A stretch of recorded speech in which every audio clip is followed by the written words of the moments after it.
सुप्रभात बच्चों, मैं आपकी हिंदी विषय की अध्यापिका आरती शर्मा। बच्चों, आप घर पर रहकर सुरक्षित व अच्छे से होंगे ऐसी मैं आपसे आशा करती हूँ। बच्चों, आज मैं आपको आपकी हिंदी रीडर में से पाठ 19 हार नहीं होती कविता का भावार्थ समझाने जा रही हूँ, जिसके रचयिता सोहन लाल द्विवेदी जी हैं।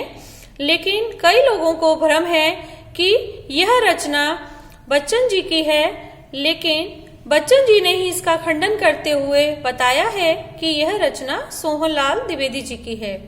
तो बच्चों, इस कविता में सोहन लाल द्विवेदी जी ने बच्चों में आत्मविश्वास भरना, संघर्ष के साथ जिंदगी में मुश्किलों का सामना करना आदि भाव जागृत करने की कोशिश की है।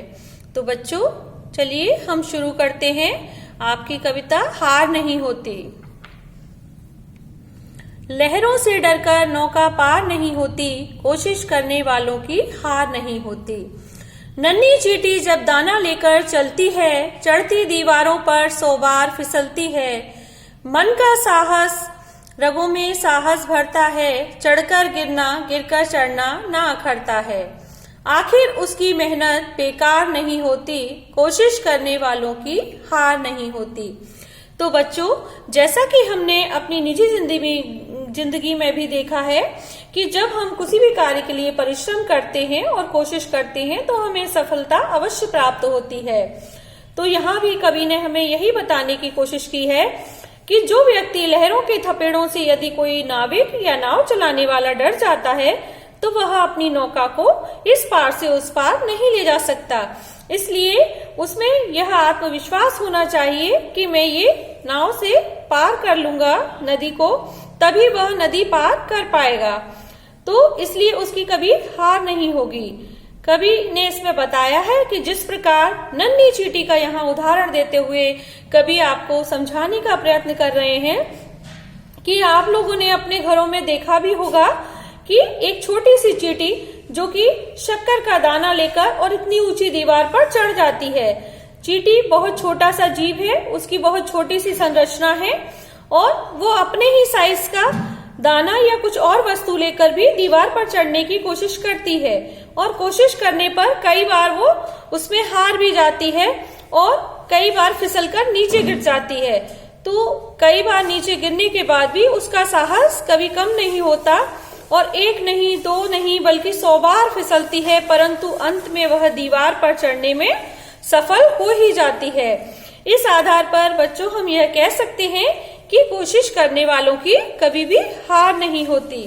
तो अब हम कविता के अगले पैराग्राफ पर चलते हैं। डुबकियां सिंधु में गोताखोर लगाता है, जा जा कर खाली हाथ लौट कर आता है। मिलते ना सहज ही मोती गहरे पानी में, बढ़ता दूना उत्साह इसी हैरानी में। मुट्ठी उसकी खाली हर बार नहीं होती, कोशिश करने वालों की हार नहीं होती। तो यहाँ पर कवि सोहन लाल जी ने यहाँ पर जो सिंधु में, समुद्र में जो गोताखोर होते हैं और मोती प्राप्त करने के लिए जो डुबकियां बार बार लगाते हैं उनके बारे में यहाँ बताया है।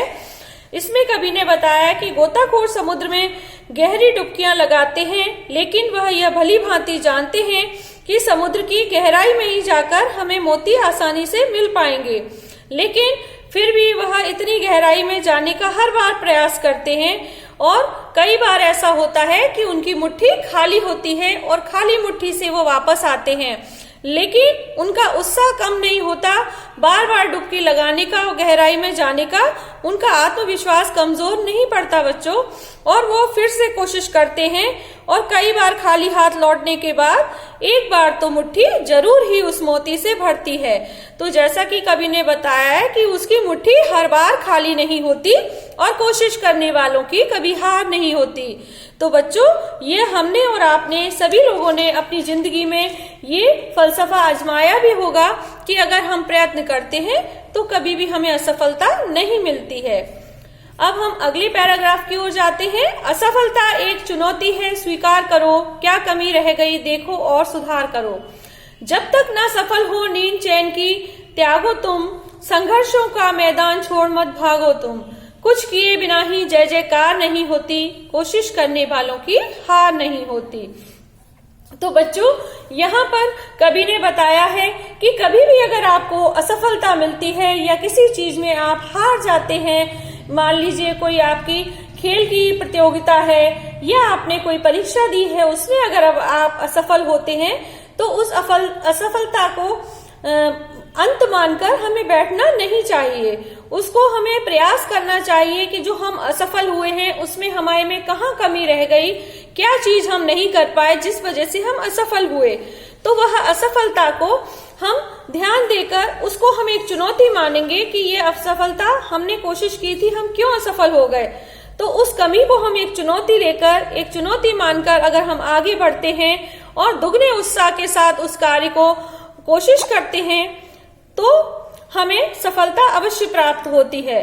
तो असफलता कोशिश करने वालों के लिए एक चुनौती है, ऐसा मानकर उन्हें असफलता को स्वीकार करना चाहिए और उनकी कोशिश में कहाँ कमी रह गई इसको ध्यान देकर और उस कमी को दूर करने के बाद हमें आगे बढ़ना चाहिए और साथ में श्रेष्ठ और दृढ़ कर्मों के साथ, दृढ़ संकल्प के साथ आगे बढ़ना चाहिए। इसीलिए यहाँ पर कवि ने कुछ लोगों के महापुरुषों के बारे में इशारा करते हुए बताया है कि कुछ किए बिना ही जय जयकार नहीं होती।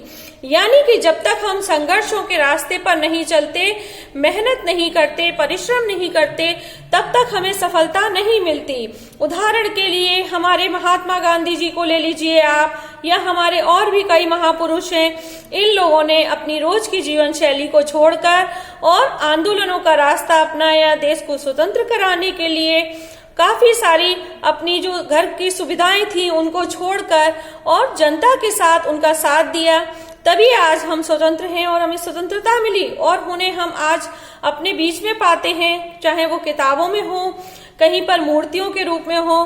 तो इसलिए बेटा उन्हीं लोगों की जय जयकार होती है जो संघर्षों का मैदान छोड़कर या असफलता को अपनी हार मानकर वापस चले जाते हैं। इसीलिए कवि ने यहाँ बताया है कि कोशिश करने वालों की कभी हार नहीं होती। जो जिंदगी में आगे बढ़ने के लिए उत्साह के साथ फिर से शुरुआत करता है और कोशिश करता रहता है तो हमें जिंदगी में कभी हार का सामना नहीं करना पड़ता।